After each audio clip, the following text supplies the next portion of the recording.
Welcome to the Kingston Connect, the CMX Kingston chapter first Connect on creating and sustaining communities. And I have my lovely guests with me, Jherane Patmore and Ashley Smith. But before I go further in introducing them, I'm just going to ask us to do a small little grounding with our bodies.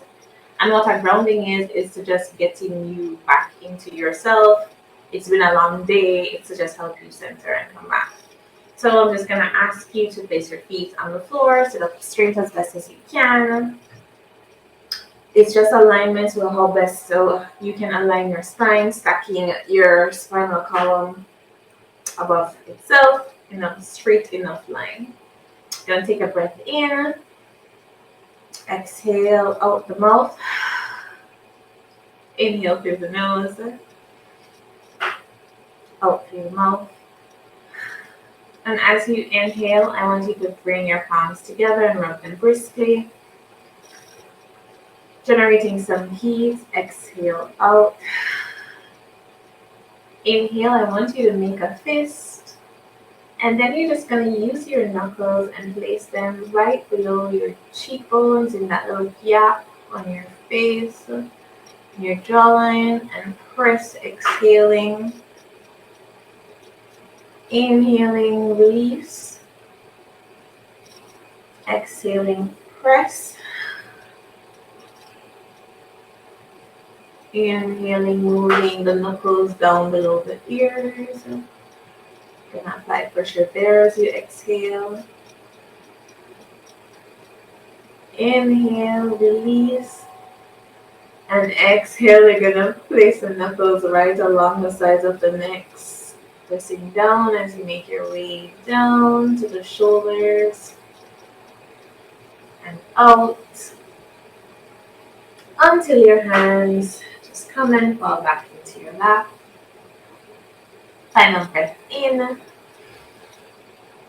exhale out.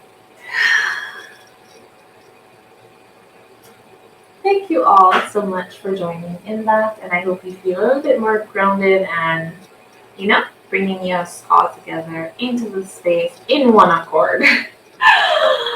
Again, my name is Shantae Porteous, and I was recently allowed to participate as the CMX Connect Kingston chapter's host. Not sure why Shantae is unable to join. She has a link because she signed up. Okay. But I'm on it, multitasking, because that is what a brain with ADHD does, multitask. But I think for Shantae, I won't be able to add her because she already registered. So, right, apologies, we're back and focusing as much as we possibly can. And so I have to execute 6 conversations for the year, and I was excited because it's on community and building community and what that looks like. However, for CMX, it also mixes what community means for a business specifically and how you engage persons that are supposed to be buying your products or that you're offering services. But I wanted to expand our understanding of community beyond what can people do for us and how do we get their money, and focus a little bit more on how do we come together. And thus, I applied, and here we are. And I thought, my first conversation, I would love to have Jherane, because I'm a part of a Women Lit, and I remember going to my first book club meeting, I was like, oh my God, first I'm gushing because it's Jherane and she's brilliant. But then just how amazing the community was, and you're meeting one in one pop, and one in one pop is just exciting. It's just excitement. And then I was following Anime Yado, I think for about a year now. Always wanted to come to one of the events. When I finally signed up to go, I got sick and I cried bitterly, because I made plans and I was not well. But I just loved how they were able to bring together a community of anime lovers, especially in Jamaica, because I remember being in high school, you were labeled a nerd if you enjoyed anime. And for me, that was like a triple thing because I never went anywhere. I loved to read and then I loved anime. So, like, triple version of a nerd. And I was like, look at how the world is changing. We can now come together and have our own little anime convention. And I decided I wanted both of you here. And so, welcome. I have a small team, and Kyle is here as a part of my team. Kyle, say hi in the chat. And so I'm actually going to ask Ashley from Anime Yado and then Jherane from Maroon and Lit to just introduce themselves and tell me a little bit about their community.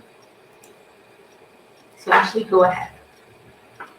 All right. So, hello again, guys, and thank you for having me. Yes. So, as you know, my name is Ashley Smith, also known as Neko. That is what a lot of persons in the community refer to me by. Reason is because I have a love for cats, and that is the Japanese term for that, Neko. So that name has stuck with me. So, a little bit about my community.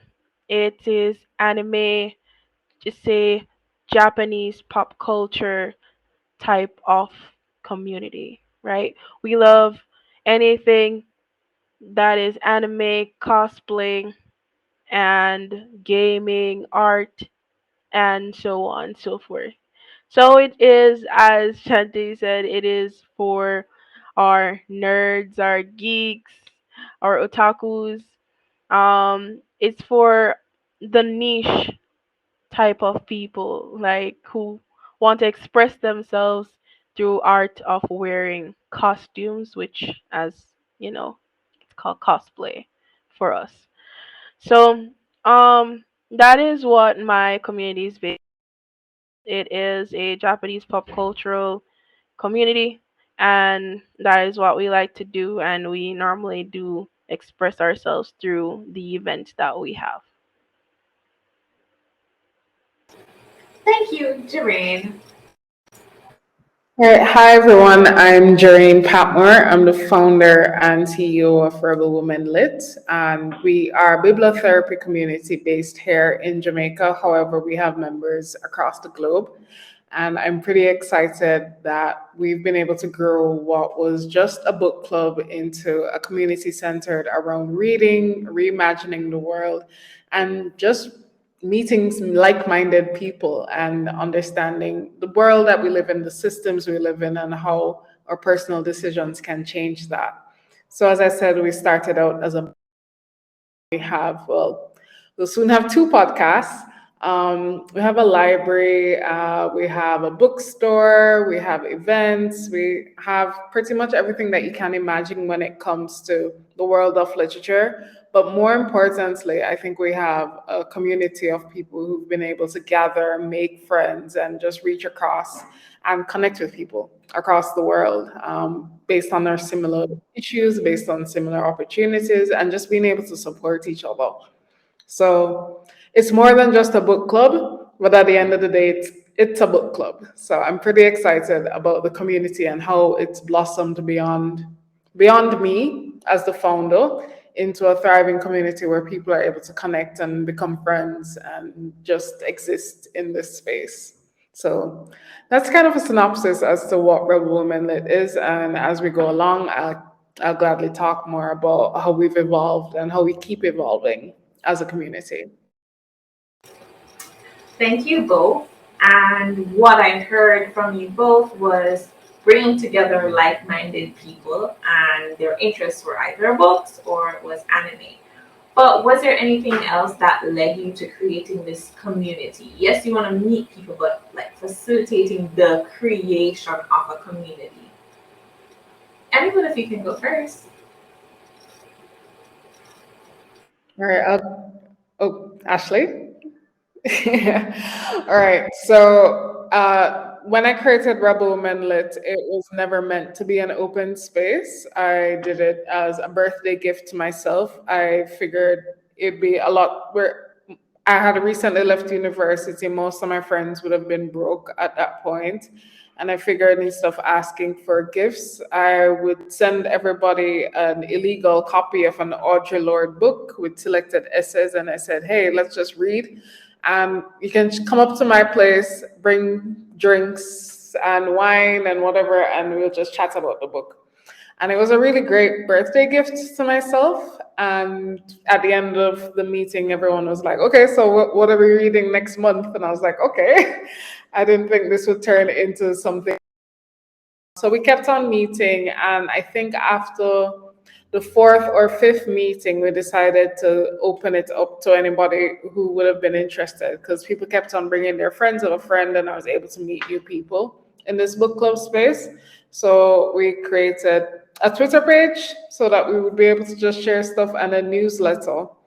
And from that, it's grown into a much larger online presence. So what really drove me to wanting to do this was to have a space for my birthday to create it, but also the formation of making it open was coming from a background of activism, particularly with regards to women's rights and LGBT rights. I got really tired of reading the same literature, I'm going to put that in quotes, around these issues, and only engaging people in the form of activism instead of engaging the community in terms of what this literature is being written about.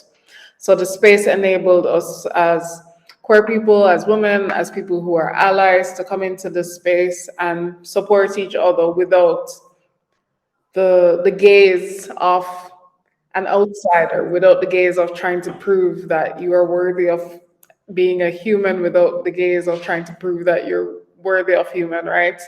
And for you to just come and chill and read great literature and drink and chat with friends. So a lot of it was personal, and a lot of it came from kind of becoming an anti-activist space and more of a space where people who belong to these communities, belong to these marginalized communities, could really socialize without the pressure of needing to prove themselves.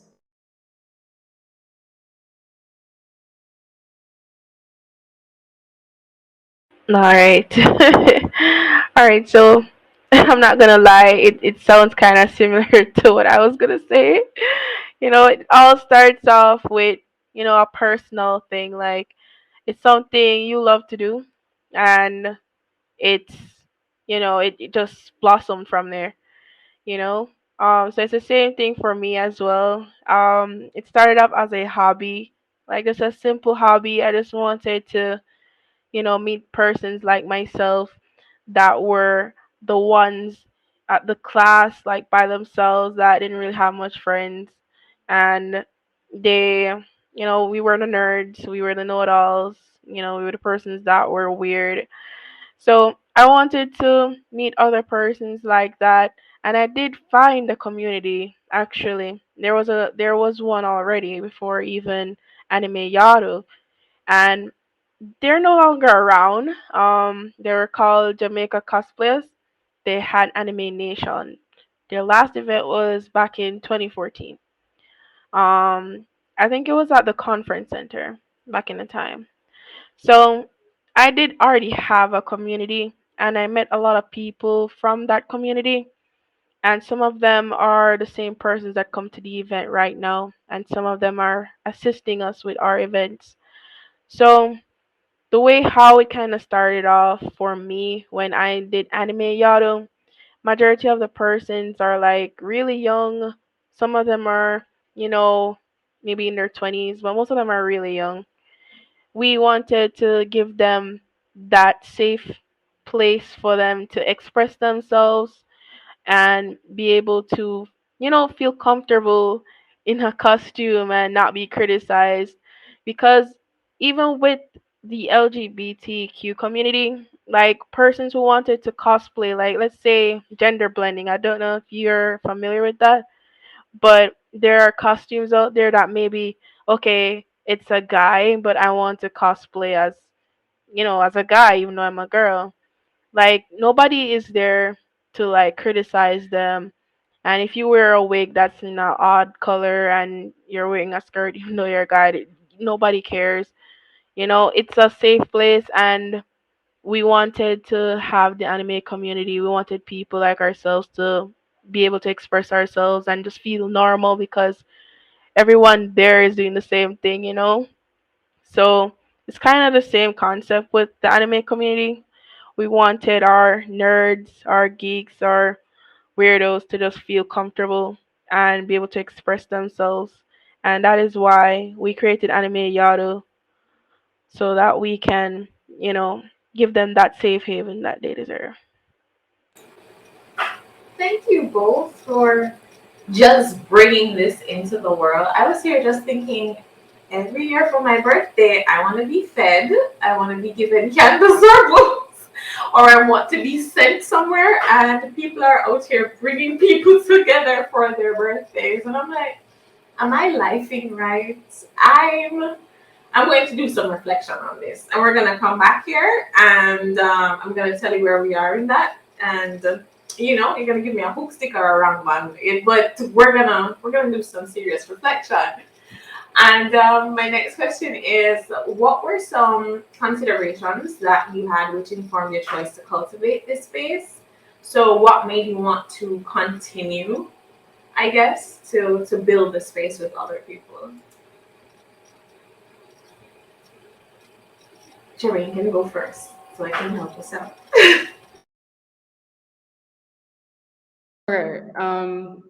So what made me really want to continue is I think my purpose in life really is just connecting people and ensuring that people I love ideas. I love hearing new ideas. I love coming up with things. I love creating things. So I think my purpose is a blend of all of those things where I love creating spaces where people can share ideas. I love connecting people.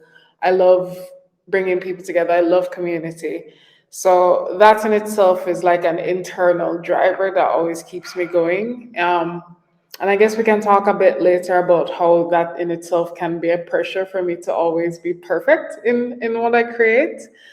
But also beyond that, every time I witness what the community has done beyond what I've planned, where people are able to connect. The fact that you and Kai are working together on this just blows my mind. Like to see people who meet in the community are able to connect, who are able to do other projects on their own and are able to reimagine things. That to me makes me one very proud. I feel like a proud mom.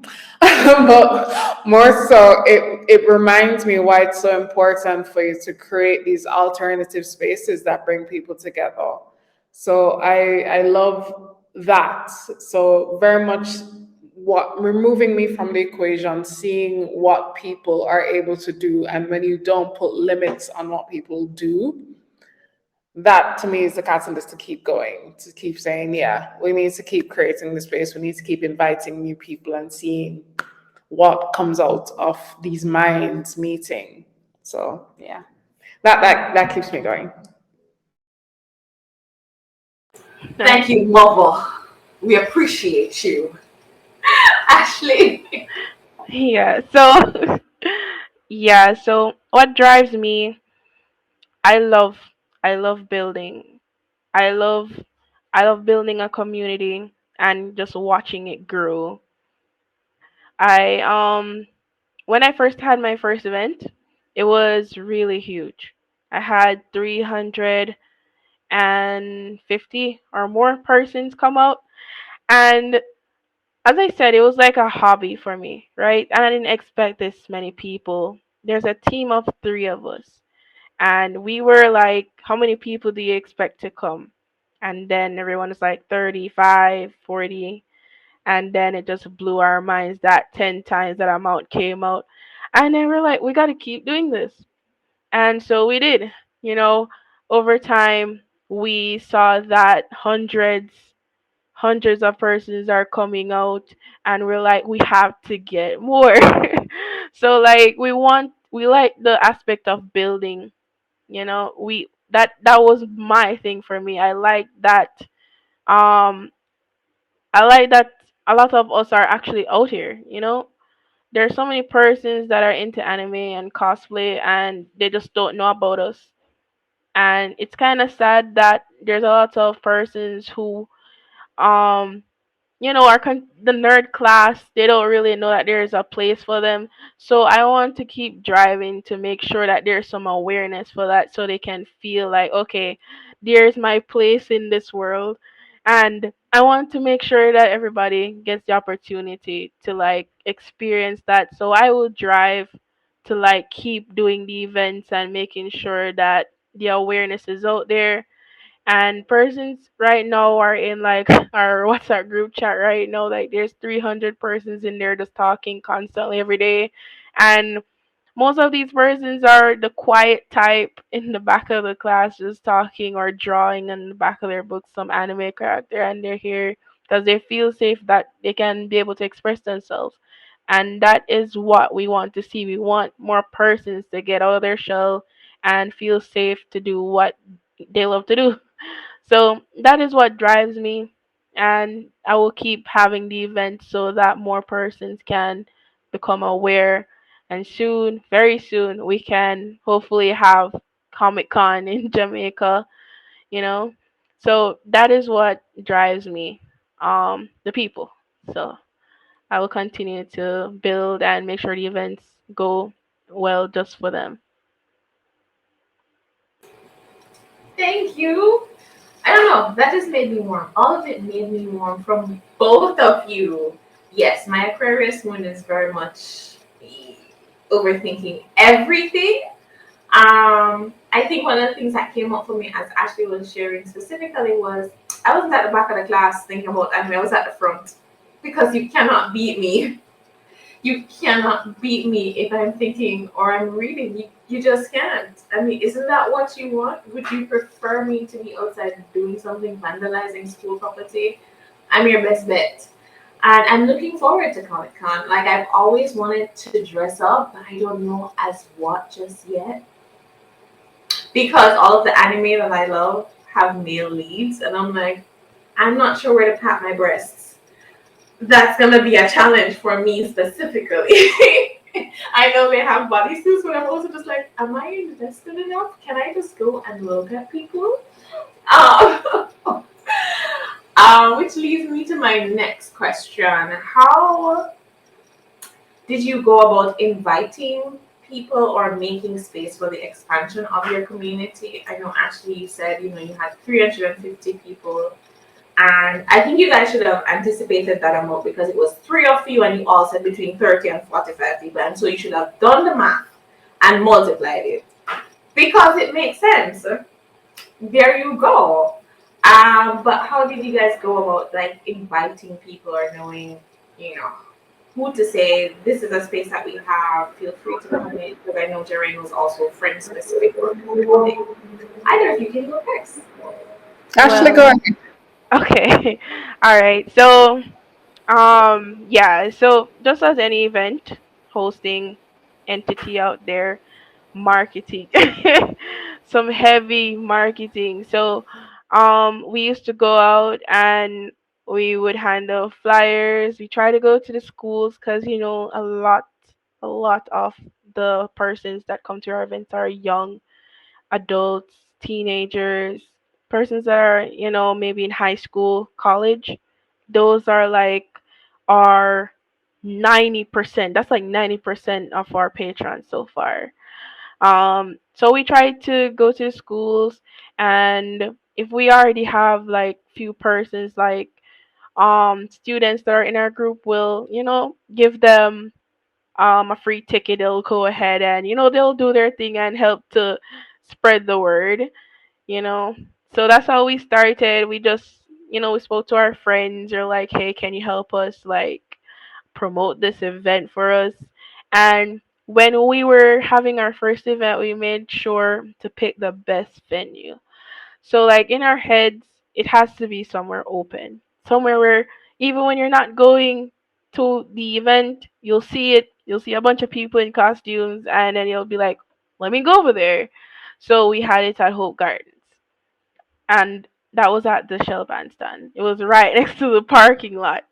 So whenever persons came to either the zoo or to just, hang out at Hope Gardens, as persons spread their blankets and go lie down on the grass, they would see a bunch of people in costumes, and they'd walk on over, and then there's like 100 people trying to go to the vendors because they're like really hungry or thirsty, and then they'll see like a bunch of merch, and it's like, wait, what is this place? And it made persons um like change route. Like they're like, okay, I'm not going to the zoo anymore. I'll just come here, and then they'll be there, enjoy the activities, and then we got like couple hundred followers after that day. And so the next event that we had, by the way, that event was free. That was a free event. We made sure our first event was free. We wanted persons to experience first. And then the second event was like the same number, and it was different people. So we made sure that we were marketing and promoting as much as possible, and we made sure that our events were reasonable or free because we wanted persons to at least see what we had to offer before they say, okay, I'm gonna put money to that. So that's what we did, and there, it drove a lot of people to come, and we still have a lot of people coming to the events and supporting now. So, yeah, that was what we did in order to build our community from scratch. So, yeah, a lot of marketing from our end. Thank you very much, Madam Patmore, Mother Patmore. I think I touched on it earlier. A lot of it is very much friends of a friend type thing. But I've been very deliberate in trying to keep the space as much as possible to be small because I like the intimacy that it brings. So I keep getting questions about, oh, when are you going to have a book festival or something that's big? And I'm not sure that's really the vibe of the space. So I've been very intentional about keeping a lot of the community events relatively small. So if you do come, you're going to be able to mingle with as many persons as possible. And when we do partner with different like organizations or partner with other companies, then definitely you'll have the big sprawling events. But I've kind of, which I've been told is really bad for business, but I'm not starving, so I figured it. I think I figured it out. But I've been very deliberate in ensuring that if you come to a Rebel Women Lit event, you should leave knowing everybody's name. You should leave knowing something about somebody. You should leave having met a new friend without feeling like, okay, I came here with my two friends, and those are the only two people I know, still know at the end of the event, which is very different from other models, but it works for me. It works for how I envision the space working. Thank you. And I'm so happy that you shared that because I feel very often when we think about how do we engage people that are part of the community, but that we also offer products. So it's like, what can I do to ensure that they spend all their money with me and like making sure I'm always engaging them, sending them things for them to buy. And I feel like that gets exhausting if you're trying to be a part of a community. You're not trying to be a bank account or a card. Like Yeah. I'm not only four digits. I'm not just the end of a credit card number. On my birth paper, I have a first name, a middle name, and a last name. I am somebody's child and human being. And I think what And I heard, yeah. what I heard from you I think both that's was, something you have to balance when you're mhm, creating like a community space that's also a business. It's mhm. how do you ensure that you're still being authentic and connecting with the people, and how do you ensure that the intention that you're going in with the space is the same as you had on day one? And there's nothing wrong with creating a community that's very business forward if that's what it's been like from day one, so everybody knows, yeah, this is it. And I think that's fine. It's just not my thing. It's just not your thing. And I Yeah. think very few, well, I think a lot of people might be able to balance it out, but I think it's something that as a society we have to grow into because of the way we've experienced capitalism. Especially in developing countries. I put that in quotations because otherwise I'm just gonna say in the Caribbean and in southern countries. I think what I heard from you both is meeting people where they are. So if your community, wants to be intimate, more close knit, that's one way to, engage them versus if they want to be gathering in large groups and they want to do fight simulations and they want to reenact all their favorite scenes, there's space for that. And I know that I appreciate that. I think the last thing was just choosing the best for your community. I think when Ashley mentioned the spaces and choosing, yeah, definitely an open space. Definitely want you to be seen in your most authentic self. And Jherane does that as well in all of her gatherings because it's like when you come here, you're gonna meet somebody else. There's space for you to just show up as you are, and I love that. I love it. So warm. Um, what are some of the strategies that you utilize to like maintain your community to ensure that you stay small and intimate, but also at the same time expanding and growing and bringing more people into the fold? Ashley, I Okay. choose you. Okay. All right. So, things I like to do, I will I will have like games nights, you know. I will try to do some stuff where persons can get more, personal, like try to interact with each other. So we'll have like on a weekend a games night or a binge and chill, as we like to call it. Um, so we would like watch anime together, or we would play like Among Us or some other games like Kahoot. And sometimes whenever I have some prizes, I'll say, I'll give away a few um anime merchandise or some tickets for a specific event, or possibly even some vouchers, some sponsored vouchers like from the the Palace Amusement, Carib. I'll try to do stuff like that every now and then, so we would, have time to interact and, keep everyone, together. Like we're not dead. We're not just there only when the events are there. Like we try to keep stuff virtually to, make sure that people know that, okay, even though there's no event, we'll still have a space where you guys can go ahead, have fun, and, whenever it is that you guys are free, you guys can go on a Discord and everybody can talk on there. So we try to still do some form of activity during the weekends or on a monthly basis just to keep the community active. So we will do stuff like that, and as I said, like we do binge and chill. We just sit down and just watch anime all day. So we try to just keep stuff like that for them so that they're not bored of us.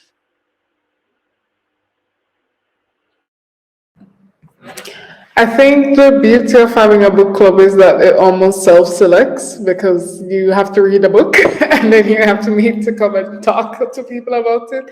Granted, not everyone reads the book, not all the time, or finishes the book, but having something that is fairly regular where people are coming to discuss and then you're discussing with people your version of what you read, it allows people to connect in something that's not just based on gossip, unless it's fictional gossip, not just based on what's happening in the world. And it's your version of what it is. And I'm sure you experience this in your community too, Ashley, where people are connecting based on something that they would have watched or if they would have read something in manga. That in itself allows you to connect, and it does self-select because you have an interest and then you're meeting strangers based on this interest that you have. Maintenance to me, it's something that I've been a bit hard on myself on over the years because as something that is very much driven by the direction of what I'm in. If I'm not able to maintain my own life, it's really hard for me to maintain Rebel Women Lit. So I took like a really long break. I was saying before this call, I took a really long break over the last couple of months because I just needed space to get my life together to be like, okay, how am I going to engage this space? How am I going to engage it sustainably? And understanding that the beauty of creating a space that is 100% yours or is driven by what you're doing means that you get to set the rules. So maintenance for us this year looks like, yeah, we're not reading 12 books. We're just going to read 6 books. We're going to meet once a month, and one of those times that we meet every other month is just going to be us chatting. We're not going to meet to talk about the books. We're just going to meet to connect. And I think it's something that I'm still learning as I go along, because when I just started, I felt like I needed to look like what a regular book club looks like, or I needed to look like this. And now that I'm spending more time with the space, understanding myself as I grow up and I mature, I'm recognizing that maintenance is something that I get to decide the pace of. And so far, the reception from the community itself has been welcoming in terms of the changes. And honestly, if you don't quite like the changes, then maybe this isn't your community, and that's fine. So it's learning to accept that as I get older, that I don't need to look like what everybody else's communities look like.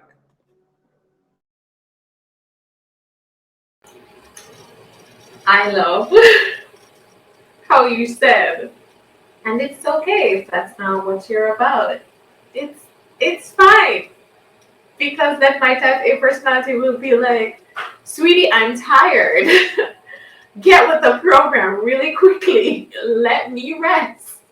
I'm glad you're so much more gentle than I am. But what I heard from you both was gathering is very natural in your spaces. Like you are connecting based on similarity.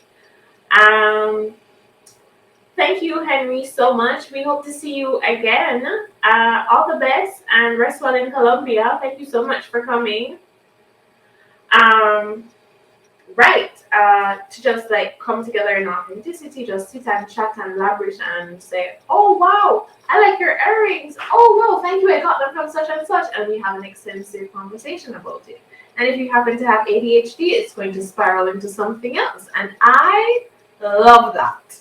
And that there's variety in the engagement. And so now the space is evolving and looking different than what you guys initially started. And you're rolling with the punches. You're going with it. You understand that it's life. And I like that. You need to come with that in life and in community because you're dealing with people. I think this is about to be my last question as well. But have there been things that you have needed to do a trade off on to sustain your community? Anything personal or maybe like the overall goal of the space you were initially creating? Anyone can go first. Eeny, meeny, miny, mo. You can go ahead, Ashley.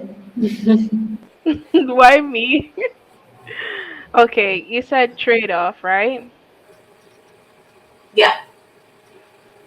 Hmm. Um, could you like elaborate just a little bit more? So, I'm for trying to make example, Jherane sure. said she doesn't do like large things for the group. So that was like a decision that she was intentional about. But maybe somewhere along the way she would have had to do it because it was the only way to get some sort of sponsorship. So like that scenario of a trade-off. Or it could have been something where maybe the conversation had to focus on a specific topic versus just enjoying the book and talking about the book, which is what the space is for. Would you like some Okay. time? No? um, no, no. I think my trade off. I'm not really sure. Um, I don't think I've ever had to. I tried to do what the community wants, you know. So like, I'm not sure how to answer it. I guess. Um, I always try to work with whatever feedback I get from the events and try to just make sure everybody's comfortable. So I'm not sure how to respond. Well, if you did not have to trade off, I think that's great. If you're able to continue on the trajectory that you wanted, that you guys said, this is the space, this is what we wanted for the community, and the community said, yeah, this is what we want. I feel like it's great that you guys are in alignment. You can see Yes. that we're going in the right direction together. You know, Yes. no character gets left behind. Yes, because actually we're just like a year old. Starting, well, next week. We're just gonna be a year old. So I haven't really like experienced a lot. But last year was like our little like training grounds for that. So I don't really I never had an experience where I've had to do it. At least not yet. Okay, Yeah.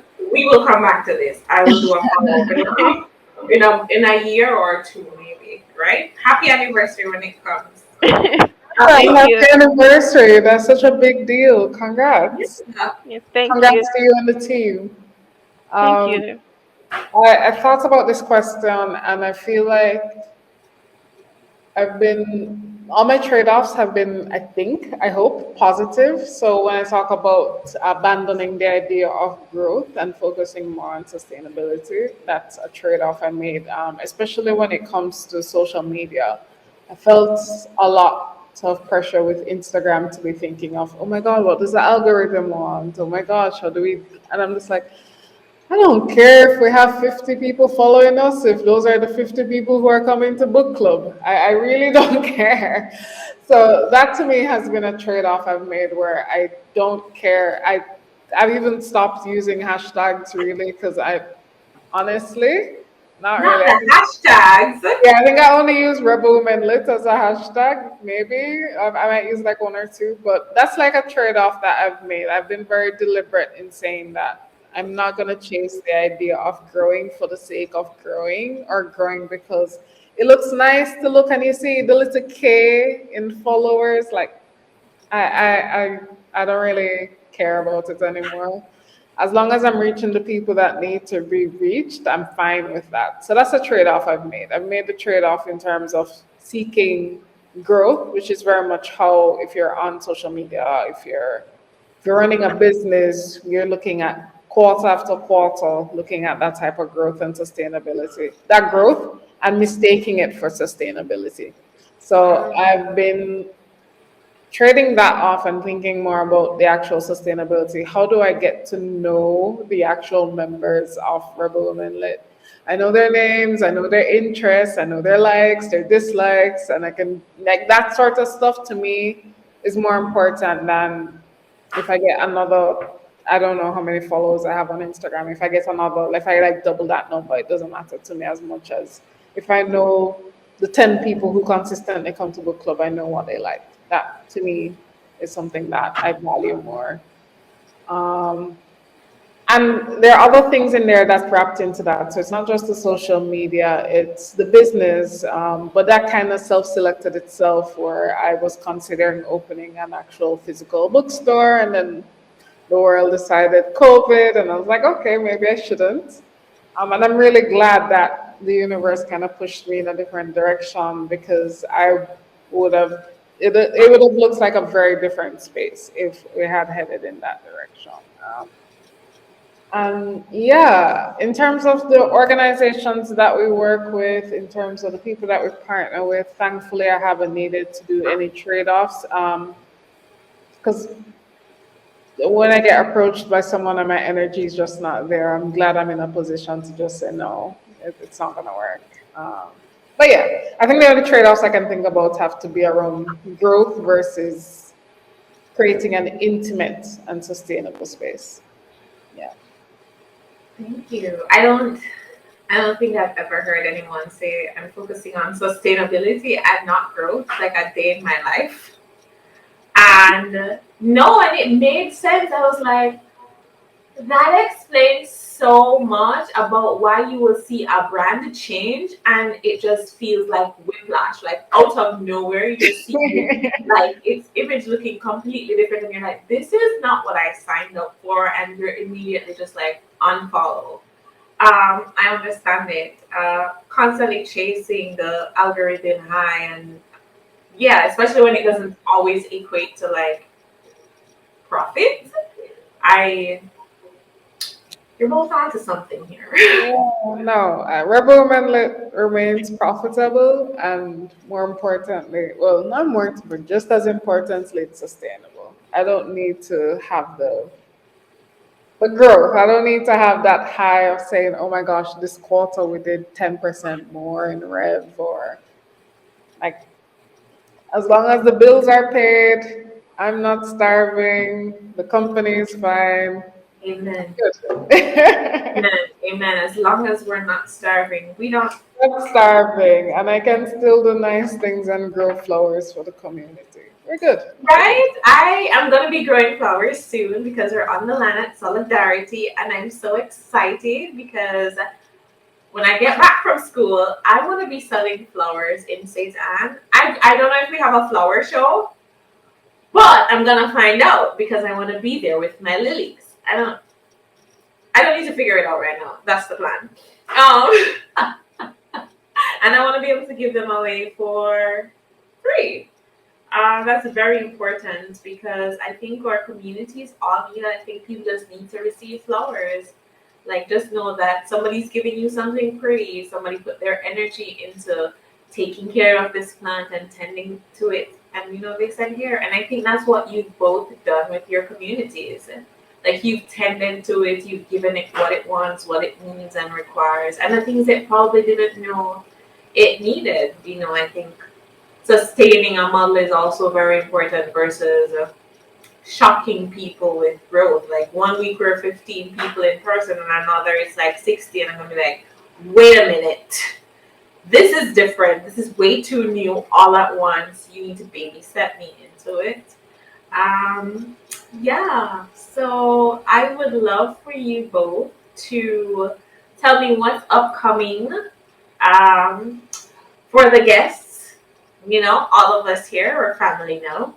What's upcoming for your communities and how we can support you and where we can find you on the internet. You would like to go?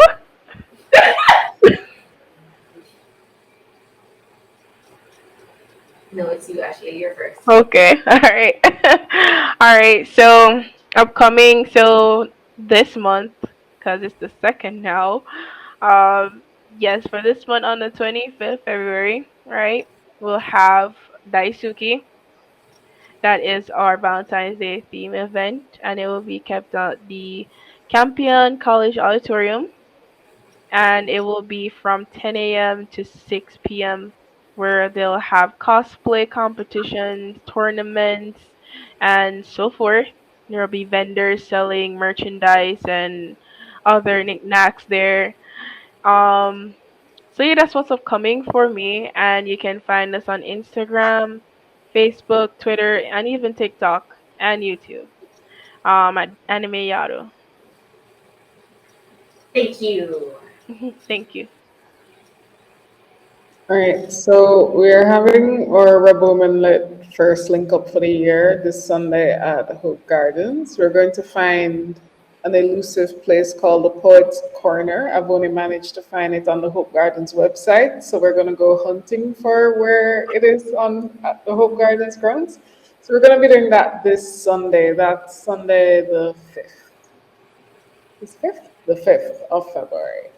And after that, we are launching our second podcast this March called Under the Sycamore Tree. That's a project that we've been working on for the last year that features 27 LGBT organizations across the Caribbean. We've been documenting their history and the work that they've been doing. So I'm excited to release that podcast. And then, other than that, you can go to rebelwomenlit.com and you can check out our magazine, our upcoming events, our reading recommendations, our blog, all of that fun stuff. So I'm excited about that, and I'm excited to see who else is attracted to this space and who else fits in with the community and our values. And I'm welcoming you guys. So, yeah.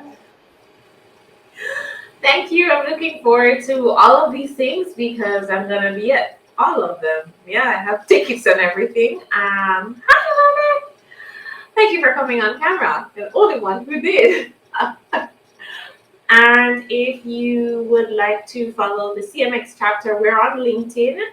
I decided not to go on Instagram because I'm not going to try to figure out an algorithm, and it is a space I think suits LinkedIn a lot more than Instagram for what we want to do until we launch in person and have our first little community language. Thank you both so much for joining me on my first talk for this. I knew you were both the right choice. So thank you for agreeing. My prayers were answered. I am looking forward to seeing how you both connect because I feel like there are ways that you guys could link up and overlap. So I'm looking forward to that. And thank you to everyone that showed up. Really appreciate the support, people. Big hearts, Thank Korean hearts. you. I think Have you're a awesome. I good think you're awesome. Sorry, I day. didn't contribute much tonight. I came on a whim because I wanted to know more about this community building because Mhm. my community is it's always different coming into the space because my community is really very stiff and corporate. I wouldn't even call it a community. It's more like a very like a very clinical, cold space. Um, I'm an attorney by profession, and my community are just like my clients and the people around me. I don't know how that would fit into. You guys have such a perfect, warm space that you're building. I'm just here to support you.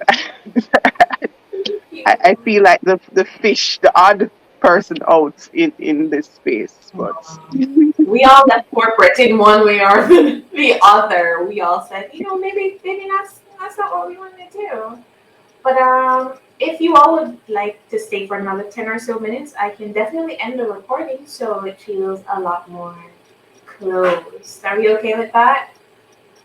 So to our Yes, viewers who are fine. going to watch this after, thank you so much for watching the video. Stay tuned. We will have another the next talk in about April to give myself time to prep. All right. Thank you so much. Bye. Thank you. Thank Bye. you for the bye. opportunity.